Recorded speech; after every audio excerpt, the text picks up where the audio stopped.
What's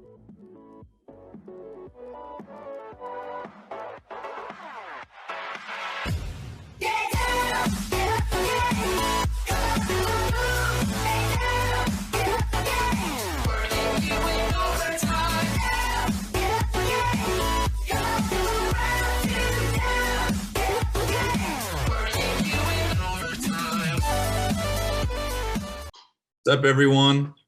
Aaron, Nigel, Logan, and Spencer here. Post-spring break, we've got a March Madness edition of Cyclone InCYders. And honestly, this past weekend was a really good one for your Cyclones.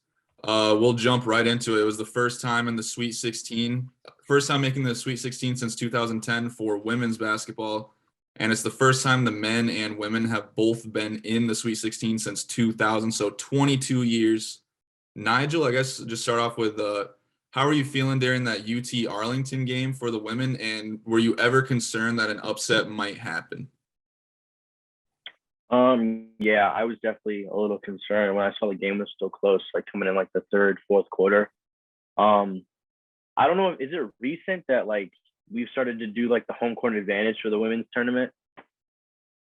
Yeah, they Like, kind of switched up the whole like seating and home court stuff recently. Yeah, I don't remember what year though. Yeah, but I think I guess like with that in mind, I was like, oh, then we should be fine, like rolling through a 14th seed. But because I wasn't able to watch the game, unfortunately, I was just able to like keep up with Twitter and whatnot. But I think just like coming on and seeing like them kind of like hanging in there the whole time made me a bit nervous. But to move on the Sunday and then just have a convincing win against Georgia, it was a really good thing to see out of the women's team. But definitely was afraid for a bit for an early upset with Cyclones. Yeah, and coming into the game, I just turned it on right after the men's game got over, but I was, kind of looking to see that Hilton Magic was going to be there for that home court advantage, and it just wasn't really at the start. And I did get kind of nervous going on. Like, I was like, dang, if we get upset at home, like that would suck, especially with like the men getting a really great win over LSU just like a couple hours earlier.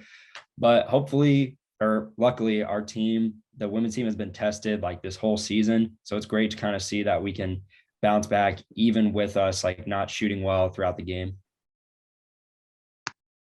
Yeah, I don't have too much else to add. I certainly got nervous there with like 5 minutes left. Went down at one point. I thought UT Arlington looked really good. As a 14, I don't know, how good they are throughout the regular season, but they looked really good.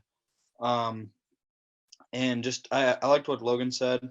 I think that test was good for us. It will be good for us the rest of the tournament. So we're a little bit battle tested. But just happy that we got through it. And I did remain a bit confident due to being at Hilton.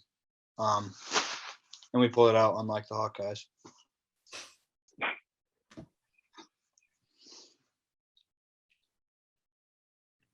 Oops, I was muted. So yeah, I was in Florida for spring break, and my condo did not have ESPNU, which was pretty whack. So I was just like I had my phone with like the score open the entire game, just like watching the struggle. Like I wasn't able to actually watch it, but I was just like seeing the score change, and I was like, at halftime, I was like, okay, they'll probably like blow them out in the second half. I was pretty confident, and then when it got to the fourth quarter and things were not looking pretty, I never thought they were going to lose, but I just kind of had higher expectations, I guess. Kind of like Logan said, I thought there was going to be that Hilton Magic NCAA tournament game. It was going to be an easy dub. But, yeah, I do think it was huge that they were able to get that win. And I honestly, they learned their lesson from it, because that game against Georgia was like no contest. They got out to an 11-0 lead right away. It was like 23-7 at the end of the first, and then it just wasn't close from that point on. And Georgia is a solid team. SEC Coach of the Year, Joni Taylor was coaching that squad. So that was not like a bad team that Iowa State just blew out. So, I think it showed that they learned their lesson. But honestly, a big part of that win against UT Arlington was Ashley Jones putting the team on her back. We've seen her do it in March before. She did it once again, had a record-breaking performance, 36 points and 15 rebounds. She broke her own postseason scoring record that she set last year.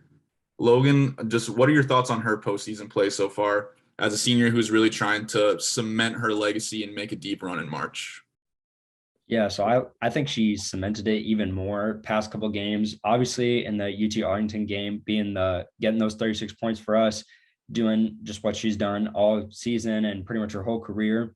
And just like kind of what you hit on is she's just trying to cement. She knows this is her last run, her last tournament with this team. So she's trying to cement the legacy, do everything she can to help the team get to the championship game.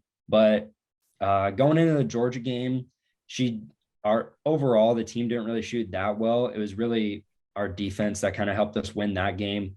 And I just think that, having her both sides on the floor, offensively and defensively, being able to kind of switch up what her main focus is on for each game has been great in this postseason. Yeah, she's been all that I think Cyclone fans and all of us have expected. And somehow she's even exceeded expectations in the process. And we needed every bit of it, especially against UT Arlington. And we'll continue to need it throughout the tournament. Obviously, if we want to make a Final Four run, we'll need Ashley to be Ashley every game. And so I look forward to seeing her continue that this weekend. Yeah, just like basically to go off with the guys said, I completely agree. But I think just like looking at Ashley, she really is just like the engine of our team. And, when she's rolling and our defense is on point, I think we're a really hard team to beat. It's going to come down to basically just kind of like making sure the defensive end is like consistent, because we like you guys said earlier, we may not shoot the best every game, but again, for our women's team, we're definitely in the hardest region with South Carolina being the 1 seed. And I just think it's important to, harp on the little things. So like, I think you can just come down, like when it's kind of crunch time and just the game becomes a little bit more important, you can do the little things and come out with a win, hopefully. Yeah, I think kind of an underrated aspect of Ashley's game this season is the fact that she really knows when to take a step back. Like in that UT Arlington game, they really needed her, and she popped off because she can. Like she could score 40 every game if she wanted to. I believe that. But against Georgia, Emily had it going, Lexi had it going. It was more of a defensive game. She still had like 12 points and 10 rebounds, but she averages 20 on the year. But she's had plenty of games like that this year where if Lexi or Emily are feeling it, she kind of knows like, all right, I'll get my shot when my shot comes, but I don't need to force anything. Like just go with the flow of the game. And I think that's something that was really big for them in that Georgia game. But moving forward, not necessarily against like Creighton. I don't think they'll need her to have that type of game, but against South Carolina, they might need like a UT Arlington type of game if they're going to win that South Carolina game. But yeah, overall, like setting scoring records for the postseason and things like that, her legacy just keeps growing and growing. And if they make a little bit deeper run, obviously she's going to be cemented. But Bill Fennelly already said that she's on the Mount Rushmore for the Iowa State women's program, and I would agree with that. But yeah, her play has been huge so far this postseason. Someone else who has been huge, Emily Ryan. She now has the single season assist record for Iowa State. Spencer, what has she meant to this team this year as both a point guard and a leader? I think Nigel said Ashley's the engine of the team. I see Emily Ryan as the heart of the team, obviously leading the team as point guard. And without her in that UT Arlington game, Iowa State doesn't win it, despite Ashley's performance. You could just see it in her face late in the game. Completely took over the fourth quarter. And it's multiple aspects of her game, just like the rest of the team. But she could take over games defensively, setting her teammates up, or as we saw in the UT Arlington game, scoring. And with a team with having Jones and Donarski on the team, I think she gets overlooked at times.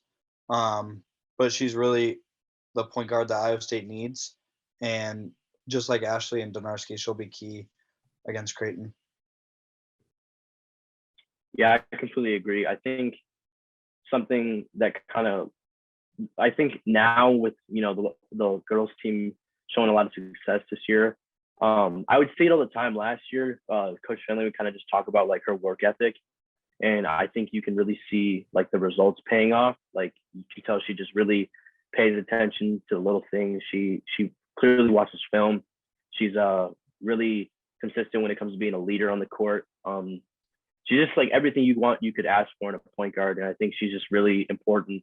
If the Cyclones want to make it like a deep run, especially again, like I said, in the region we're in, not only Dinarski and Ashley are gonna have to play well, but also Emily. I think it's huge for what she brings to the team, and I think the results are finally showing. Yeah, and just kind of to hit off what you guys been saying, I mean, we've seen Emily be like a really great scorer in games like Oklahoma State at home, going 6 for 6 from three. But then overall throughout the season, we've just seen her great ability to set up shots and obviously get the single season assist records great and everything. But you could tell she doesn't really care too much about that. She really just wants to stick with her role on the team, which is kind of being that leader as a point guard. So she knows what she's capable of. She's someone else that could always, be a great scorer, but she really sticks to what her role is and, gets everyone their shots. Yeah, I honestly think that she's one of the most underrated players in the entire country, not just at her position, but overall. She has a lot of games where, like, she has had the games, like you said, Logan, where she can score, but she has plenty of games where, like, you look at the box score and you're like, oh, she had 15 points. It felt like she had like 7 or something like that, just because she just does what she does so efficiently. And it's not really flashy, but like she'll get like 12 assists and you don't really realize that she has 12 assists until the final buzzer. Like she just plays her role so well. And I think she's exactly what's needed for this team with the personnel that they have and the role that everyone has. She's just really bought into the entire Iowa State philosophy, I think, and everyone around the team, they talk about how, she's always in the gym working on something, trying to find some way to get better. And it's been funny because like they've had late tips the past 2 games and everyone's kind of been making fun of her because like she's in bed by like 8 or 9, I think. So the tips have been like past her bedtime, which it is funny to think that like a college student is in bed by 8 or 9, but it really just shows like how serious she is about taking care of her body, getting up early and going to the gym and working out. And it really shows on the court with the kind of respect that everyone on the team has for her and the respect that the opponents honestly have for her too, because everyone talks about what a great competitor she is. But coming up next, it'll be 10 seed Creighton as the opponent on Friday. Nigel, my question is for all of you, but starting with you, do you wish that there would have been another Cy-Hawk matchup in the Sweet 16, or are you just like, whatever, Cyclones are moving on, doesn't matter? I mean, of course, obviously, when I filled out my women's bracket, I definitely had that Sweet 16 prediction. I thought if we did play Iowa again, it was going to be a hungrier Iowa team than maybe it would have been in December, just because that team didn't really know what it was like to beat us. So I think, that's really it would have been a game to like kind of see like, well, what are we made of when we beat a team? Can we do it again? And not a team that's like in conference, but just like a team you played in the regular season. But yeah, I mean, of course, as an Iowa State fan, like you definitely want to see a big game like that. I think a lot of people statewide would have turned out for that game. But I mean, Creighton seems to have a very loyal basketball following just throughout their university, men's and women's. They both had some good success so far this year.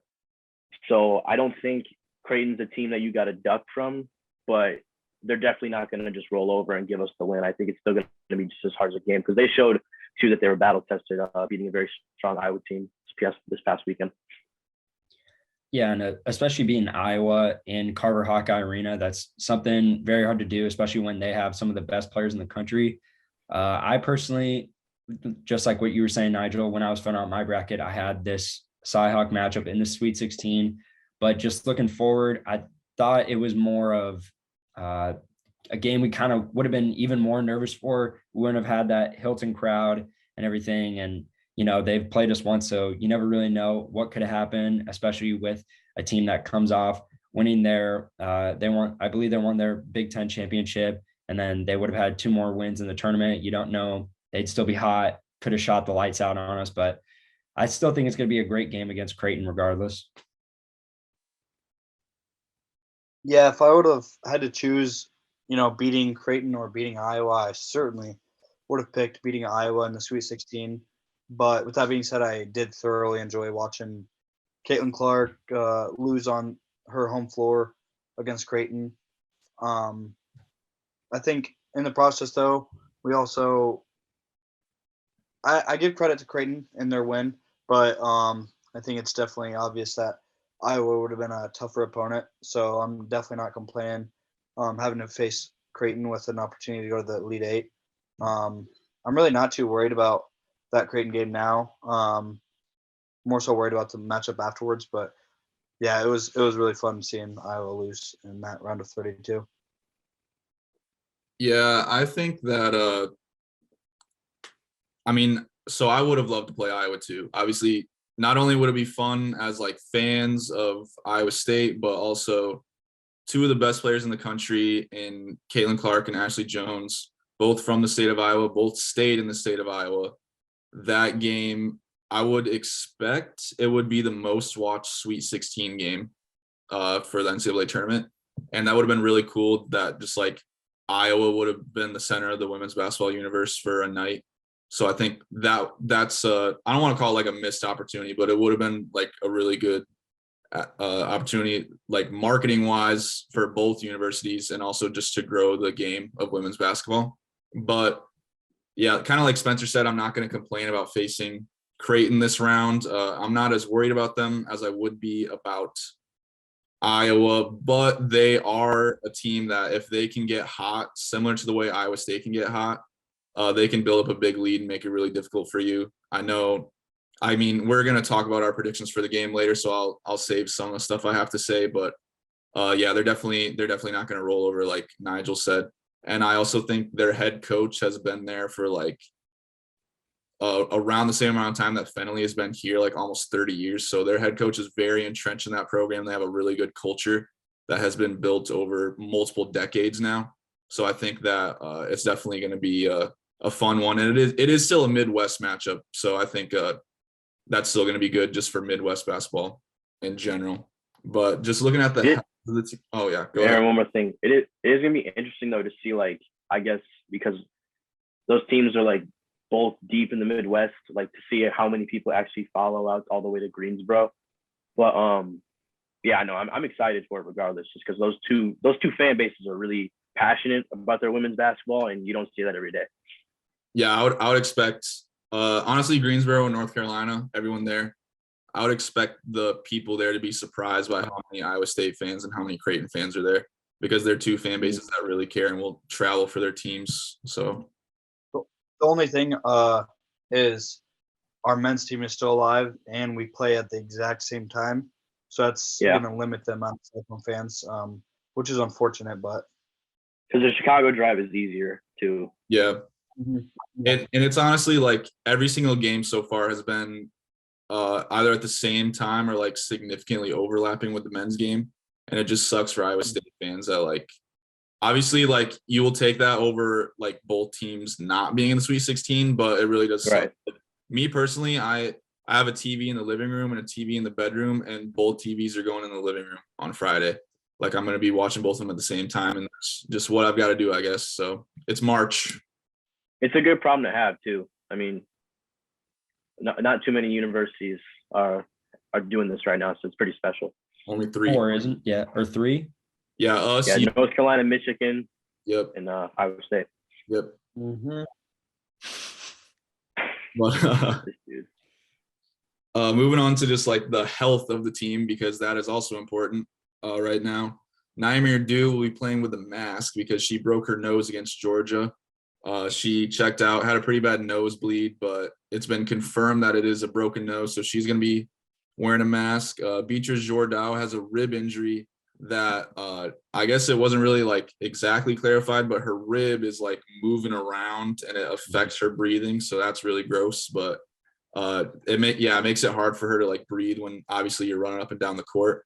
But she also is expected to play, and I think the only reason she didn't get any more minutes against Georgia is just because that game was such a blowout that you don't need to risk it.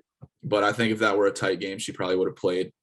But yeah, I guess I don't remember whose turn it is. I think it's Logan's. But both of these players, how important will the health of those two be moving forward, with Dew being like a positionless player that really can play anywhere, and Jordan is a very important post presence, especially with like a South Carolina matchup possibly coming up? Yeah, I mean, for sure. It's definitely great to hear that they're both gonna play, powering through those injuries. And that's this time of the year is the time to do it. I mean, you're in the Sweet 16 now. And so it's great to see them both being able to still play with that. Like you were saying, Aaron, they both got their own roles on the team that they've grown into throughout this season.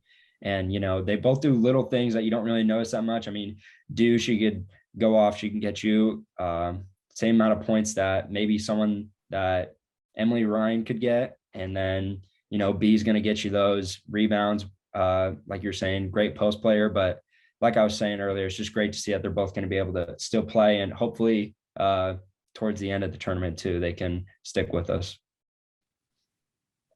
I'm not too worried at the moment with the injuries, with the fact that they are still planning on playing. We'll see Friday just how limited they are in action, and from there, if they are severely limited in that game Friday, that'll kind of cause for room for concern if we do advance, especially against South Carolina. As Aaron said, we'll need both of them against South Carolina. So I guess I'm just gonna wait and see approach. If they get their normal minutes Friday, I really won't be too concerned. Yeah, I think Dew. She's bringing out the face mask. Hopefully, she can bring out her inner Rip Hamilton. Maybe have a big game. Who knows? But I think from Beatrice, like if her minutes are restricted just due to breathing concerns, I think it's a great time for a person like Maggie Vick to be called up, because that's been a freshman who's standing at 6'4". I mean, just solid frame. So like I think it's either adamant to like tell Morgan to stay out of foul trouble just for the sake of Beatrice and her health moving on, or just time to call up someone's number who hasn't been called recently. But I think that's the best time about March, is because you see it all the time where a freshman get called and then they'll have a big game hopefully, or they'll just help the team in a little way that'll keep them afloat to be able to get the win. Yeah, kind of on top of what you said about Maggie Vick, redshirt freshman Izzy Zingaro. She did get her number called against Georgia. She had like 7 boards. Honestly, looked pretty good, and it was the first significant NCAA tournament action that she has had. And so her and Maggie Vick, I would expect to be 2 players that if B is having a tough time, then they're probably going to get some more playing time than they're used to. But yeah, with Dew, I'm not really worried about her. Like, people break their noses all the time and have to wear a mask for a couple games. I'm not worried about that. But Jordan, the post presence that she has, and especially if they're going to be going up against like an Aaliyah Boston or something like that, I think that one is really significant. And especially if it's affecting her breathing, that also makes it just like a little bit like it's not just like an injury anymore. That makes it a little bit scarier too, in terms of her personal health. So I think that's definitely something to keep an eye on. But the fact that they are playing, like everyone has said, I think the Iowa State staff knows what they're doing in terms of that. I don't think they'd be forcing someone like Jordan to play if she couldn't. So, but yeah, it is definitely something to keep an eye on, because if they are going to get a big upset over a team like South Carolina, I don't know if that can really happen without Jordan being able to come in and work with Morgan Kane to try to at least do something against Aaliyah Boston. Probably they're not going to shut her down, but help them to win that game. But container for sure. Yeah, but still got to beat Creighton before that. So I guess we'll end it off. Spencer, what are just your overall thoughts on the Creighton game coming up on Friday, and any predictions you might have? Yeah, no disrespect to Creighton, but I'm fully confident in Friday's game.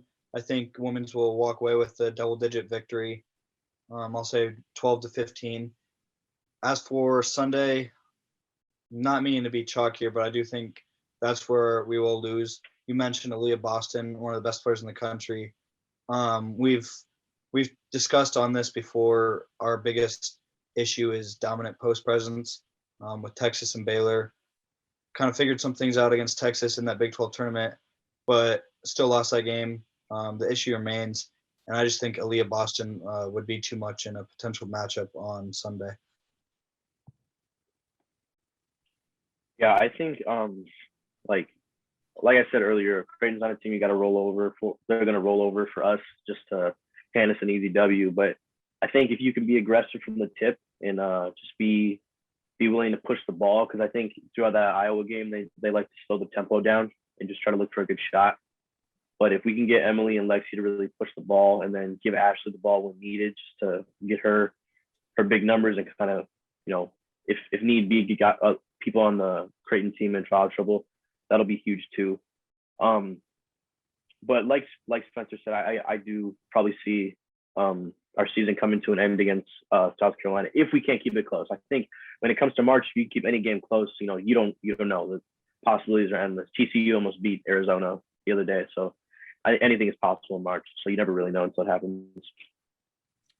Yeah, I'm gonna have to agree with you guys. I mean, really confident about playing Creighton. I really just think everyone's going to be able to play their roles, especially after having a great game against Georgia.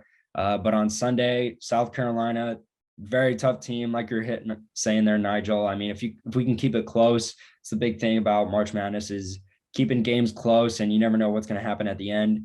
But overall, I'm fairly confident in the Cyclones to beat Creighton on Friday. Yeah, I've got a win over Creighton too. The only way I see a loss is if so shooting wise, these teams are very similar. Iowa State's second in the country in 3-point percentage. I think they're like 8th in makes or something like that. And then Creighton is 11th in the country in 3-point percentage, and they're 4th in makes. So like if we're having a game where the shots are not falling and Creighton does have their shots falling, that's going to be a problem. And then Fennelly has also talked about how they run an inverted offense, which is not really a style that you see in the Big 12. Their guards post up and their post players play on the perimeter a lot more than what you see in the Big 12. So that being said, I still think the scout will be just fine. I think they're going to know what they're up against. But the only way I do see a loss is if those things kind of catch Iowa State by surprise or catch Iowa State on a cold shooting night. But I also think it's a double-digit victory. When it comes to South Carolina, honestly, the parity in the women's game is getting a lot better. We've seen a lot of upsets so far. In the first round this year, there's been more upsets and more wins by double-digit seeds than there were in like the past 3 years, I think. So that's a good sign. But I still think the fact that like in the men's game, if a 3 seed were going up against a 1 seed, you wouldn't just like you might predict the 1 seed to win, but you wouldn't just predict like, oh yeah, the 1 seed is like definitely going to blow this team out. But in the women's game, it still has a point where like Iowa State is a 3 seed, South Carolina is a 1 seed, but pretty much everyone in the country is going to expect South Carolina to win that game handily. And I guess Iowa State could come into the game with a chip on their shoulder because of that, and that could help them out. But I also would predict that the season's going to end on Sunday. I think Aaliyah Boston is just too much. And maybe, hopefully, it'll be kind of like a wake-up call for Iowa State in terms of recruiting, because both the men's and women's team for Iowa State have a history, I should say a fairly recent history, but it's still been like the past decade where recruiting post players has not necessarily been a strength. And hopefully that will be a change, because if you want to compete with just the Baylors and Texases in the Big 12, and then if you ever want to make like Final Four runs, getting through teams like South Carolina, you're going to need those post players that don't have to be as good as Aaliyah Boston, but a change is going to have to be made in the personnel that you run out there. But yeah, those are our thoughts on the past games for women's basketball and what's coming up. We're going to take a break, and then we'll be back with some men's basketball. Tuning into Cyclone InCYders. All right, everyone, we're back. Moving on to men's basketball. Also in the Sweet 16, had close wins against LSU and Wisconsin. And honestly, just like, who would have thought? Like, I never thought we would have been here at the beginning of the season. I never would have thought we would be here. And honestly, like a couple weeks ago, I never thought we'd be in the Sweet 16. I could have seen like maybe round of 32, but I did not see Sweet 16 happening. So pretty crazy year we're having at Iowa State. But first order of business, Tyrese Hunter's game against LSU. Nigel, mix that in with it being pretty much a homecoming for him. Racine is like 30 minutes from Milwaukee, I think. Where do you rank that in all-time Cyclone performances? It's I don't even know. There's so many good ones, but you got to put it maybe not top 10, but top 15 possibly, just considering the circumstances of this year. And like we were talking about mid game, like during the actual game, Spencer mentioned that he reminds them a lot of Monte, just like young Monte Morris, and I couldn't agree more. Just like due to his play style and like just to the confidence that he has in that moment to take those shots. I mean, it was huge. I haven't seen Cyclone basketball like that in a while, so it was definitely exciting, especially in the tournament. It's what bigger states do that? Yeah, and you definitely got to have it up there as one of the best performances as a Cyclone. I mean, as a freshman to come in, play, in his home state and, just put up the amount of points that he did and play as well as he did throughout this whole season and just play an amazing game in his first NCAA tournament, just kind of put him out on the scene. It was great to watch, and to see him carry over into the Wisconsin game, just also have a great game there. So yeah, it was really fun to watch overall. I'm gonna put that performance top 10. I guess I'm kind of biased because obviously only remember like past 15 years, but it's like the second time we've been to the Sweet 16 in my lifetime or what I can remember. And for a chance to go to the Sweet 16, just how clutch his performance was late in the game too. All those, I mean, he only had like 14, I think, with like 10 minutes to go. Hit 3 or 4 threes in that final 10 minutes. Just the manner in which he did, round of 32, Sweet 16 on the line. He hits 2 huge threes in the final few minutes. Yeah, it's top 10 for me. Not necessarily the points. I mean, he only put up 23, which isn't a huge amount, but just the way he did it, it's top 10 for me. I'm gonna agree. Top 10. He's a freshman. He's back home, like his entire family in the crowd, and the threes that they were not like regular threes that he was taking. He was popping Steph Curry threes, and like the amount of confidence that he had. Honestly, when he got that screen and switch to Day guarding him, and he started going between the legs, sizing him up. I remember everyone I was watching the game with, I was like, he got what he wanted. I was literally saying like he just got what he wanted. And then he pops it over Day. Even Day, like I think, smacked him on the butt when they were running back down the court, just like respected that shot. And that's honestly all you can really do is just respect it. Like with everything that he's been through in his life, and then to have that game where he just ice in his veins, the 2 threes that you were talking about, Spencer, late in the game, and they don't win that game without his performance. I think you got to put it top 10. And then also the fact that he joined Steph Curry as the only players in NCAA tournament history to have 7 threes and 5 steals in a game. And the fact that he's a freshman and did that is just crazy to me. So I'm going to put that one top 10 for all time Cyclone performances when you just consider everything that goes into it. But another great Cyclone. One more thing. Oh yeah. It's also crazy too to see like the leap that he's taken in being a leader, because I don't know if it was sent on our group chat or not, but I saw a video of right before they went on to the game. He told the entire team, as a freshman, he was like, "You guys are scared, go back to the locker room. Like, there's not a bigger moment than this. Like, we got to leave it all out there on the floor." And I think that's so huge, that coming from him, because I think we all know Tyrese isn't the most like outgoing person. He's kind of like to himself. But I mean, to be in that moment, to just be vocal and, keep it real with all his older teammates for the most part, I think was huge. And his play just really showed.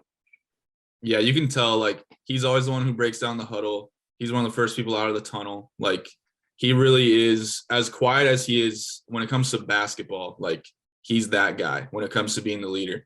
And I think that's really cool, just the fact that he's a freshman. And you can tell that, like, Otts really put that responsibility on him as a freshman and trusted him with that responsibility as a freshman, which I think speaks a lot to the kind of person and the kind of player that Tyrese is. And I think that's really cool that, like, who knows what will happen in the future, like if he gets NBA attention or whatever, but like he's definitely going to be here for at least one more year. So just like the fact that he can grow even more is also something to be really excited about. But yeah, like I was saying, another really good performance was from Gabe Kalsher against Wisconsin. Just like Tyrese against LSU, that game is not won without Kalsher's performance. Logan, how big was that for him just to have that type of game in March in the postseason when his shot had not really been falling lately? Yeah, and just kind of putting it, has shot not been falling lately is kind of an understatement. It kind of had a roller coaster of a season, but what has been great is seeing him hit his shots when we need him in big games, and especially what you were saying in March, to be able to come in and pretty much take control of a game, especially in the second round. It's great to watch that. And, we were talking about it earlier, Zay hasn't really, had his big game yet, which, optimistic, maybe it's this one on Friday, but I think it's great seeing Gabe go off for 22 and, making sure that we get back into the Sweet 16. Yeah, Gabe's performance was huge and huge for his confidence as well. I mean, he's had several huge performances over the year, and obviously hasn't really been consistent with them. But to do it in the tournament, I think bodes well for him on Friday. And what impressed me most was who he was doing it against. Doing it on Big Ten Player of the Year Johnny Davis time and time again. Impressive moves, difficult shots. He was doing it all. And we're going to need him big time Friday. I know we talked about needing a big game from Zay, Tyrese taking care of the ball, but we need Gabe to knock down open shots as well. Yeah, I completely agree with Spence when just talking about Gabe knocking down shots. A big thing that stuck out to me, though, when you're talking about Gabe is that how he mentioned how he didn't like Wisconsin. So that could have been that extra fuel that he kind of needed to have a big game like he did. And, I think previously playing in the Big Ten, you play Wisconsin pretty frequently. And same with Zay.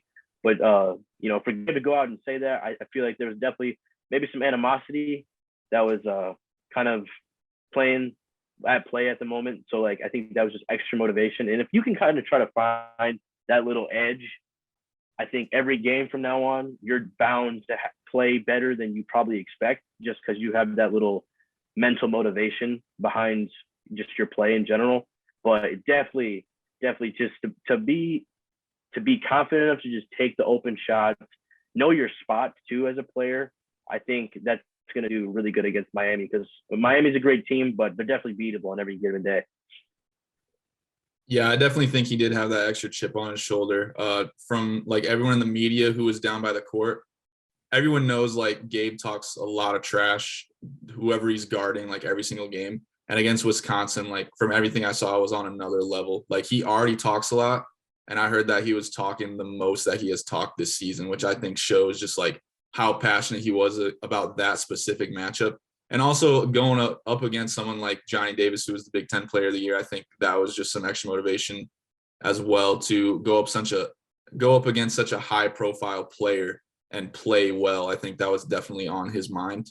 But I mean, I'm not gonna lie, the game that he had against LSU, I was not a fan of how many minutes he had in that game. And then against Wisconsin, he had an air ball 3 earlier in the game that was just a really bad air ball. And I was kind of here we go again. And then from that point, he just proceeded to shut me up, every single shot from that point on, which honestly was awesome to see. Even if I didn't think he had the greatest game against LSU or started out rough against Wisconsin, he proved the point on a national stage, which I think is really cool. And it also, I think it's going to make him kind of a cult hero. The fact that 20 years from now, no matter what happens in the rest of this tournament, 20 years from now, people are going to be man, remember when Kalsher didn't have the greatest shooting season, and then round 32 he dropped 22 on Johnny Davis's head. That's going to be something that is just randomly talked about for decades now, which I think is also a really cool moment because it just kind of places him in a very specific moment in Iowa State history, which a lot of players you want to be a player like that when you go to a school. You want to be someone that people will talk about for a long time. I feel like his highs are the highest and his lows are the lowest. There's no in between. And I feel we don't need 22 necessarily on Friday, but we need something in the middle. It'd be nice to get it. Yeah. Yeah, just like 12 points or even 10, just double digits, 10 points would be so huge from him. And like, if he just gets some of those wide open threes that he gets and just knocks down like 2 of them, that will be so huge too. And like, he doesn't have to be, because the shots that he was taking against Wisconsin were honestly so difficult. Some of the pull-ups and like mid-range shots that he was taking, we have not really seen him drain like that at all this season. Usually when he has scored well, it's come from beyond the arc. So like, I don't expect him to have that type of game against Miami, but yeah, if he can hit a couple open threes and do a good job, he does a really good job of cutting and getting layups. So if he can just do some of that too, that off ball action, I think that's going to be really huge too.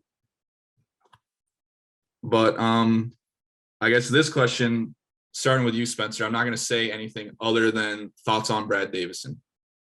It's pretty difficult to keep it PG.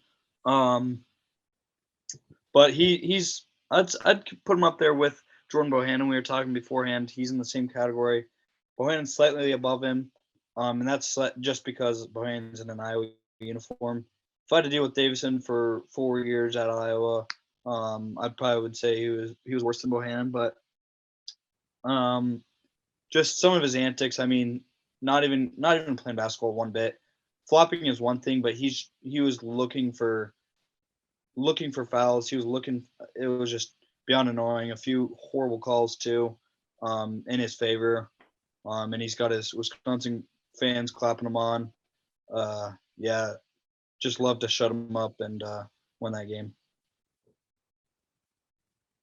Yeah, I first boo that man. He stinks. But I think when you talk about like hated college basketball players, he's definitely Grayson Allen-esque. Now, I personally like Grayson Allen, but for personal reasons, obviously. But the thing is, Grayson Allen's like good. And the thing about players like him and Bohannon, I just don't think they're that good. They're pretty one-dimensional. And Brad Davidson especially plays his advantage to sell fouls, whether that be on the defensive end or offensively. But yeah, I mean, I just don't like him. I've never liked him, even before like it was even relevant for Iowa State to be playing them. Just he was definitely a player in the Big Ten that irritated me. Just watched him play. Something that kind of was very funny, and me and Spencer poked fun at it after the game, was apparently this picture was taken in the locker room after they had just beaten Colgate, and they barely beat Colgate, so shout out to them. But he's pointing over to our bracket, sees we won, and they get a pic. They catch him in 4K. He's laughing at the fact that we moved on to the next round because he thinks this is going to be a cakewalk. And in retrospect, to see him walking through the tunnel to his locker room, probably crying, it warmed my heart. It was a great day of college basketball, and that was the cherry on top. Yeah, and also to note, he scored 4 points against Colgate. So it's not like he did much to even help them win that game. And just kind of hit what you guys have been talking about. I mean, the point at the bracket, I mean, listen, this is the NCAA tournament, okay? We see upsets all the time. You don't have to laugh at an 11 seed moving on to the second round. Like, this isn't like, if you can see St. Peter's make it to the Sweet 16, anything can happen. So I think that's just a little bit of karma, and kind of what Spencer was saying, not as bad as, in the same category as Jordan Bohannon, not as bad.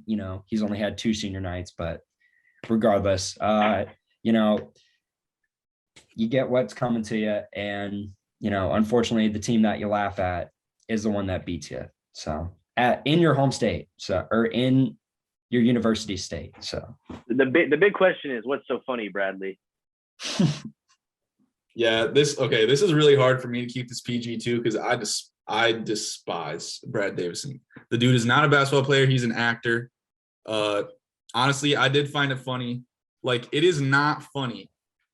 I want to preface this by saying, when players cry after a heartbreaking NCAA tournament, it is not funny. It happens every year. It's very emotional. I would never laugh at it. Funny. The way that Brad Davison did it sums him up as a person. He was walking down the tunnel, trying to keep like his tough, like bad boy face on when the camera was on him. And then when he thought the camera was no longer on him, even though it was, he immediately just started breaking down, And that's because the dude is an actor. Even when he was not on the court anymore, he was putting on a tough face for the camera, acting like something he's not, and immediately broke down when he thought the camera wasn't on him. Yeah, just, I don't know, the way he's constantly searching for fouls, even dangerously when Condit got called for an illegal screen that was made up. Davison recklessly ran into his back and stepped on his ankle. That could have been really bad. Honestly, could have like just snapped George's ankle like that. And he even tweeted after the game, like, thank God my ankle is okay. So it's not like he's just doing annoying stuff. Like, he's also doing dangerous stuff and like stepping into people's under their feet when they're coming down from a jump shot. Like, stuff like that does not belong in the game of basketball. And that's the type of player he is. I also saw like someone said that it was really fitting. There was that play late in the game where the ball obviously went off of his hand. And he immediately was just begging the officials to review it, and they did. And someone said it's very fitting that, like, the final memorable play of Brad Davison's career is him getting the refs to review a play where the ball obviously went off of him. So I also thought that was funny. But yeah, I think it's funny that he went out sad. I'm not gonna lie, I was like having Aaron Kraft flashbacks early in that game, and I was not liking how that game was shaping up. I was just thinking about Ohio State. The terrible charge that was called on Will Clyburn in that game. I thought the way the refs were officiating, just we were going to have another Aaron Kraft moment and lose that game in a really heartbreaking close one. But I'm happy that did not happen. Unlike Aaron Kraft, Brad Davison against Iowa State. And that's something that honestly makes me really happy and is like, obviously like Gabe and Tyrese have had great games, but like the highlight of the tournament for me has maybe been making Brad Davison go out sad. So yeah, those are my thoughts. One more thing. I shout out to the cameraman who followed him into the tunnel like it was Maury, and he just found out he was the father. Because that to be able to see that, like, he was trying to hold in the tears, and then the minute he gets in the dark, he thinks he's all alone and vulnerable. No, Bradley. What do you got to say now? Shout out to the cameraman. Yeah, thank you for doing your job, cameraman. But all right, so that's enough about him. We're done with him. We're moving on to Sweet 16. He's not. We're done with Brad Davison. He's honestly probably done with basketball too. Dude's gonna be like a car salesman or something. So definitely. Like the women, the men are facing a 10 seed in the Sweet 16. But unlike the women, the men are an 11 seed who I think is like slightly favored right now, but will have to do a lot of things right to win. Like, Miami is a 10 seed, but we are still an 11 seed. There's no reason for us to come into this game with any like looking down on Miami or anything like that. They're not expected to be here, and we are not expected to be here. So I expect it to be a dogfight. But Nigel, I know Miami, they're a very old, experienced team that's been together for a long time, which is quite the opposite of us. We're pretty much all just put together this year, first year really playing together, everyone on the team. Do you think that will factor in at all on Friday? With the amount of experience that Miami has together as opposed to us? Yes and no, only because I think despite them having older guys like Charlie Moore, they're kind of put together too, because Charlie has spent some years at DePaul in Kansas as well. So I guess it's kind of a mix of just like guys I'd never really heard of before on Miami. But I mean, my thing with Miami is I've kind of like respected them all year. They've been a team that I think should have been ranked over teams, maybe like, I don't know, the Hawkeyes. They had some really good wins this year, and they were a top team in the ACC, which is come tournament time, they're now showing that they weren't as soft as the conferences they were looked at in the beginning of the year. But I think like it's just we're lucky to be playing a 10 seed right now, because we definitely could have been playing Auburn, and I think that's a different result if that's the matchup. But I think with just the experience that Miami has, it's going to be a lot like the women's team with Creighton. It's not going to be a team you can roll over on and just kind of sleep on. You got to be dialed in for 40 minutes and, do the little things. Miami loves to double ball screens, so it's key for the Cyclones if they can split a lot of those ball screens with guys like Tyrese and Isaiah. We can get like easy buckets, whether that be at the rim or just mid-range jump shots. Miami offensively likes to do a lot of backdoor cuts, so when you do feel your man kind of lead behind you, it's key to kind of turn your head and have your hands out, kind of just blocking that little bounce pass passing lane area. But other than that, man, you just gotta. Miami is an experienced team, but they're not that deep. So I think if you can kind of slow them down and make them really defend, I think they could get into foul trouble early, and then they're really gonna have to just like play chess with us at that point. Because this is a very interesting Sweet 16 matchup where it's a 10 and 11, so you don't see this every year. And I think it's gonna be a great game. You got Charlie Moore, who's also from Chicago, and then George Condit from Chicago. So you're gonna find a lot of fans rooting for both teams. And actually, Miami actually has one of some kid from Whitney Young. His name is Andrew Casey. He's a new recruit coming in next year. So I know he's probably gonna be at that game. So it's gonna be a great game. I'm excited for it. Yeah, I think overall, just kind of looking back at Miami, like what this team is now and what they were, this is their first NCAA tournament since 2018. So kind of like us, isn't really a super consistent tournament team. And also has been put together, like you were saying, Nigel, like we got guys from everywhere as today. But really biggest thing for me is going to be what we've been doing the past two games is having the team play at our pace. We can't go out there in the first half and have it be something where, we only hold them to about, 23, 20 points, but we only score like 10. So I think, we've seen a lot of games like that where first half we start out slow, just kind of having them be at our pace, obviously just making sure that we're sticking with the scouting report, stuff like that. But I'm very optimistic going in this game. And like you're saying, it's not every year you see a 10 and 11 seed in the Sweet 16. So this will be very close game with some interesting matchups overall. I think Miami's experience will certainly play a factor in this one, without a doubt.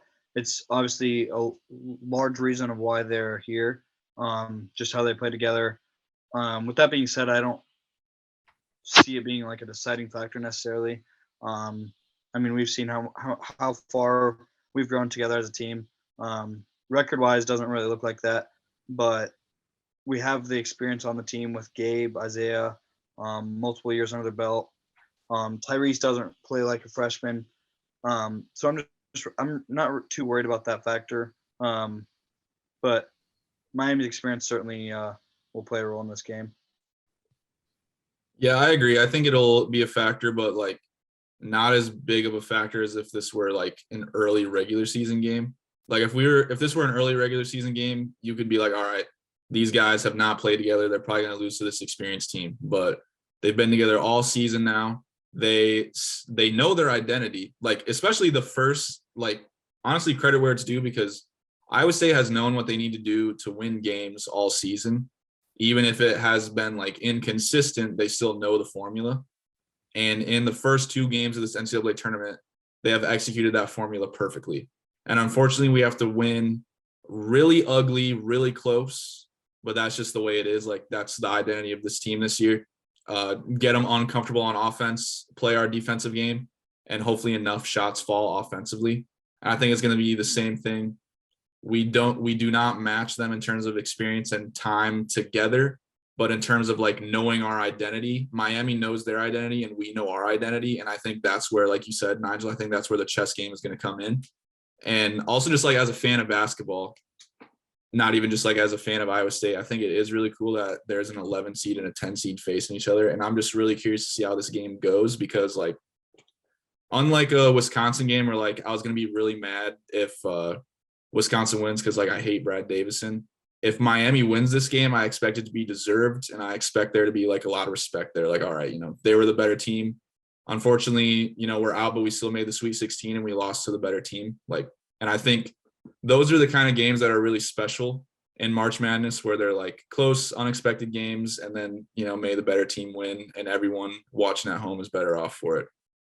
But kind of another thing that could be important in this game, Miami does not really turn the ball over, and that's something that Iowa State really relies on. They still haven't really faced a defense as good as Iowa State, but obviously something's got to give. There's like multiple games on Miami's schedule where I think they've turned it over like 5 or less times, which is pretty crazy.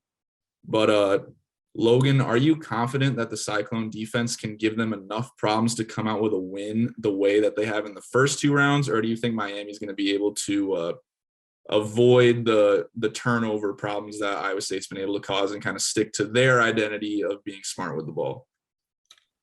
I think it's going to be a little bit of both. We're obviously very defensive oriented team, and broadcast would always show. Like I remember distinctly in the LSU game, at the end of the first half, they had their most turnovers in the first half, and hopefully Iowa State's able to create turnovers, especially in key points of the game. But I also think that Miami is going to stick with what they've had all season, their identity. But a defense like Iowa State is one that you don't always face, especially in the ACC. But they both great conferences. But overall, I do think that Iowa State's probably going to cause more turnovers than Miami is used to in the past. That's the key to the game, is force them into turnovers. As you guys mentioned, something Miami hasn't done all season. As Aaron said, something's got to give. So I guess we'll find out. I'm confident we can create enough turnovers. More so, I'm just worried about if we can hit enough shots. But I do think our defense can present them problems like they haven't seen. They haven't faced a defense like us all season. ACC defenses aren't quite as good as Big 12 defenses. So that's not really the aspect of the game that I'm concerned about. Yeah, like I said before, man, Miami is good. They don't turn the ball over, but again, their rotation is very limited. So I think if our defensive pressure is high from the jump and it stays that way throughout 40 minutes, you can really wear a team like Miami down, especially a team that likes to get up and down. And, if they're gonna play half court offense, they want to get a quick look, like a back door or just a little pick and roll. I think the biggest thing to do is, it's probably going to be Gabe in this scenario, but maintain McGusty, because he's a lot like Isaiah when it comes to being effective off the mid range. So if we can contain McGusty and just be really key on everyone's personnel, because they have 5 guys who can kind of attack for them at any given time, I think we definitely could keep it close. And like I've said before, man, keep the game close in March, and you have a chance to win. So I just think the Cyclones defense is going to be a huge factor in this game, but we also got to hit shots too. Yeah, I think in both games so far, Iowa State has been able to force Wisconsin and LSU to be well over their season average for turnovers. Miami is better than both of those teams in that regard, but I still expect our defense to give them a lot of problems. I will say it does kind of depend on what whistle we get. If we're not allowed to be like very physical and play up close on ball defense, then could get in some foul trouble and kind of have to back off a little bit. But I think we're going to give them enough problems. Like pretty much everyone has said, it's going to come down to making shots. I think the turnovers are going to come, but yeah, got to be efficient on offense, and also got to start converting some of those fast break points, because the first couple of games against LSU and Wisconsin, the fast break has not been pretty. And obviously this is not a fast break team, but when you have like 2-on-1 or 3-on-1, you have to score on that. And you can't have a game where you lose by like 2 points or 4 points. And like, man, if we would have had like a couple more layups, we would have won that game. So yeah, it's going to come down to making shots, but we're running out of time on the Zoom. So our final thing, Spencer, I'll start with you. Just overall thoughts on the matchup and any predictions that you have. I think Miami wins this one. I think it'll be a close one. With that being said, favorable matchup for us. I think, no disrespect to Miami, you'll take facing a 10 seed in the Sweet 16 any day, particularly when we could have faced Auburn, who, as Nigel said earlier, would have given us a lot of fits on both sides. Looking past that, we would play Kansas likely. I think that's about as good of a 1 seed as we would want to face, or as favorable, I should say, just because we've played them close this year, including at Allen Fieldhouse, and they just don't scare me much at all. So while I pick Miami, it wouldn't surprise me if we did make it through the weekend. Yeah, I think I'm going to stay optimistic, and I'm going to say Iowa State wins it, just because I think their defense can really slow down a team like Miami. It's just going to be keys in knowing personnel. They got 4 guards who can really give it to you on any given possession, and they got a stretch forward who can shoot the ball if left open. So again, it's just going to come down to knowing personnel and obviously making shots. But I think if the seeding scenario kind of gives it such an interesting vibe to where I think if Iowa State plays a great game, you know, we could potentially be playing Kansas in the regional final, which I think, you know, to lose a heartbreaker in a close one at Allen Fieldhouse and then to have them really just have their way with us at our home floor. I mean, how much more motivation could you have than to at least keep the game close and possibly beat them for a spot to go into the Final Four? So I'm rolling with the Cyclones this week. I'm staying optimistic, but you know, it's a give or take. But if Miami wins, you know, tip their cap off, and we've had a great season. I'm also going to stay optimistic. I'm going to go with Nigel. I think just looking really, defense is just going to be able to, our defense has seen teams that is used to scoring a lot of points. Just looking at Wisconsin, their team over the course of the season averaged 69.9 points per game, and we hold them to 49. I think that's a big key factor. And especially with a team like Miami, who's used to scoring a lot of points in games, you know, just kind of dominating their opponent. I'm very optimistic with the Cyclones going into this game. And just like with Spencer, also, you know, we keep going on this run that we had started last week. I think I wouldn't be surprised if we make it through the second weekend. Yeah, I also am going to remain optimistic. I think Iowa State wins, but I will say I think if Miami cracks 60 points, I think it's a Miami win. Just based on how this tournament has gone. For Iowa State to win, it's going to need to be really ugly rock fight. Not a lot of offense, honestly. Like, going to have to score in the 50s. I think if this turns into like an up and down, fast-paced game, I don't really think Iowa State's going to be able to hang. It's going to have to be a lot of half-court offense and then converting those fast break opportunities when they do come. But, yeah, once again, I'm going to remain optimistic. Iowa State defense does what it needs to do, and then the offense gets enough shots to fall to move on.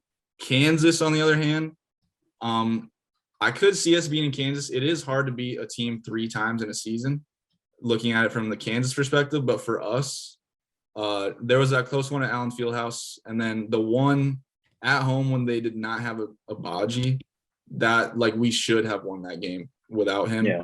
And we just got stomped on, honestly, at home, which makes it feel even worse. But I don't think the Kansas matchup is particularly good for us. I do see a victory possible, but if that happens, I would say we're going to keep up the trend of all of our losses being the Big 12 teams and being undefeated in non-con. And but, you know, a trip to the Elite Eight is not something to be disappointed about when you consider that we went 2-22 last year. So losing to Kansas would suck and it would be really annoying, but at the same time, you got to look at it from like how far we came from last season. So yeah, I'm also going to say it's an Iowa State dub. I'm going to keep the Cyclone train moving. Cyclone versus Hurricanes, which natural disaster is going to win? I say Cyclones. But yeah. I have a point to make too. Last time Miami was in the tournament, they lost to Loyola Chicago at the buzzer, and it was a very low-scoring game. So, with the game being in Chicago, I feel like the mojo of Sister Jean may help us out. You know, it may give the Cyclones some edge.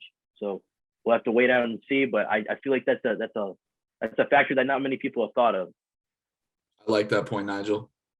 Since Loyola is out, the Sister Jean magic is going to transfer to us. I like that. Yeah, hopefully. All right. Well, no matter what happens this weekend, we'll be back next week to talk about both men's and women's, whether it's win or lose. One team wins, one team loses, both lose, both win. We got you covered here on Cyclone InCYders. Thank you for tuning in for our post-spring break March Madness edition. We'll be back next week. Until then.